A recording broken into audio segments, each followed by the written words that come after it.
Hey guys, this is Russell Melville, Hyperion from Rhino Milsim. I have two channels going up now. I have Rhino Milsim, and I also have Ephesians Multiple Application Group. It's active. I haven't done any videos on it.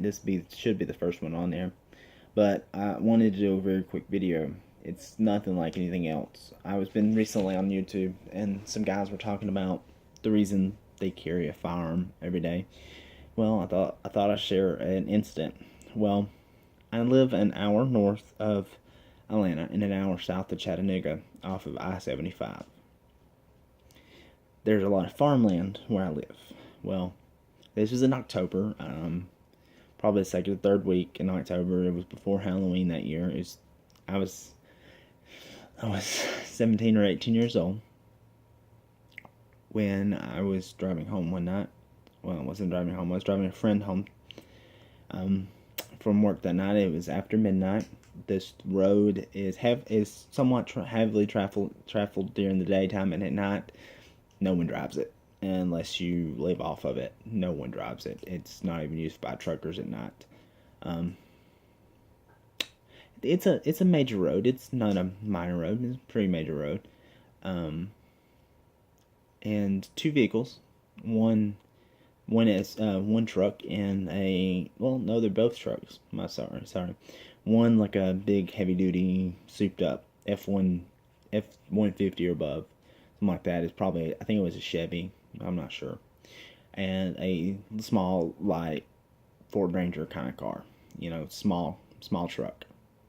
Well, the big heavy duty one pulled over in front of me, put his brakes on, slowed down, and stopped me in the lane.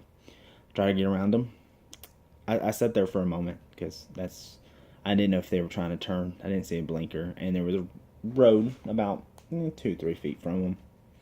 So I was giving them the benefit of the doubt. Well, but I noticed the car behind me stopped, so I thought they were waiting. Next thing I know, I've always locked my doors. The driver out of the back car got out. May have been the passenger. I'm not 100% sure on that one yet. Not sure, but it's been a while. They got out, ran around, and knocked on my driver's window. It was me and the friend. Well, I had my cell phone. That's all I had. I was about 8 miles.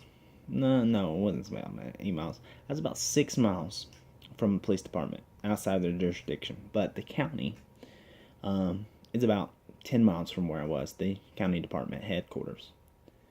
Well, these guys, I was online, and there was no police officer in my area. Nothing to respond to me. The city that I was going into had someone on duty, but he couldn't respond to where I was because I wasn't inside city limits. I was about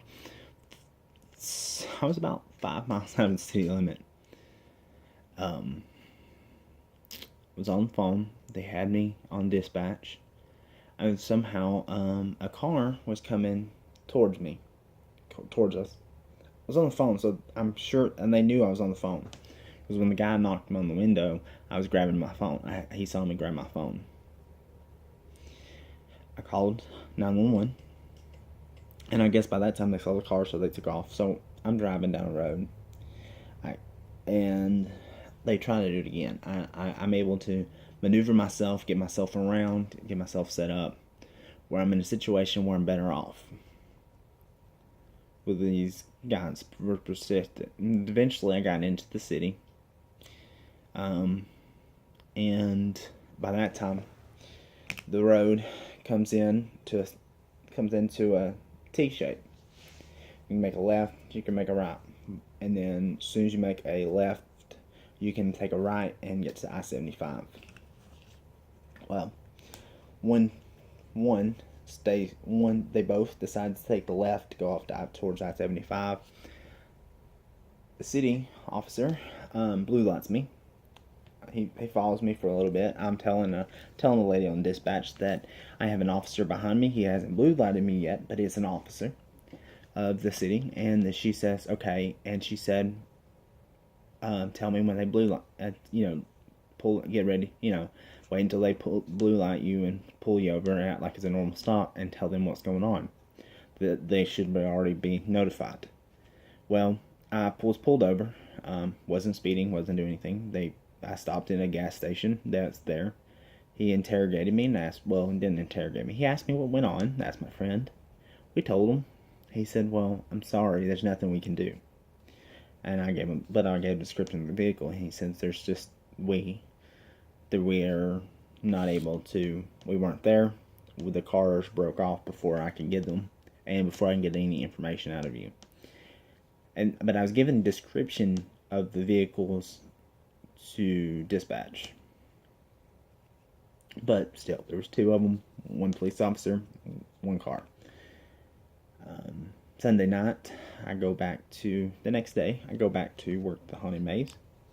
These guys decided to do what they decided to pick on me at work because these are the guys, the ones who did it. They got fired from their job, were never asked to come back, which I'm thankful for the owners of the maze. And that night, I had some guys follow me home. Follow me to take her to her house and to my house the rest of the year. It was only another 2 weekends or so. I loved this job. I loved it. But guys, I carry because that situation could have been worse. Could have ended in my life. Could have ended my friend's life. I could have not been here today. Well, today I'm 26. I turned 27 towards the end of the year. So guys, this has been almost 10 years for me. I couldn't own a gun at the time. And if I could, it would have been a long gun. And I drove to school, and I can't have a gun in my car. I went to college at the time, so I couldn't have a gun. Can't carry a gun on a campus here in Georgia. Can't have a gun on campus, period. But guys, just be safe when you're driving. Be safe when you're handling firearms. Do what's right. Because I was scared. She was scared. Could have ended worse. I carry for self-defense of myself. I will only pull the trigger if I have to. But I don't want to kill nobody. Never have. Never will. And we're seeing more and more people being awful towards people. Killing them for just because of their beliefs and stuff. I don't agree with that. I love everybody equally. I wish no harm to anybody. I wish everyone to have a full, long life of whatever they want. Your beliefs, whatever you want to have. I'm not turning this to a political video, but if your beliefs are different than mine, fine. I don't care. Have your beliefs, do what you want. But leave my beliefs, leave me alone, and let me have my rights. Guys, this is Russell Melville. Guys, God's first in my life, but He saved me that day, I believe. But guys, see some of y'all on the battlefield, and remember, safety. No matter what you're doing, safety is important. And guys, treat your guns, your airsoft guns, and your real guns as if they're always loaded. So we've all seen that video with that boy shoots out his monitor. And we've also seen those negligent discharges.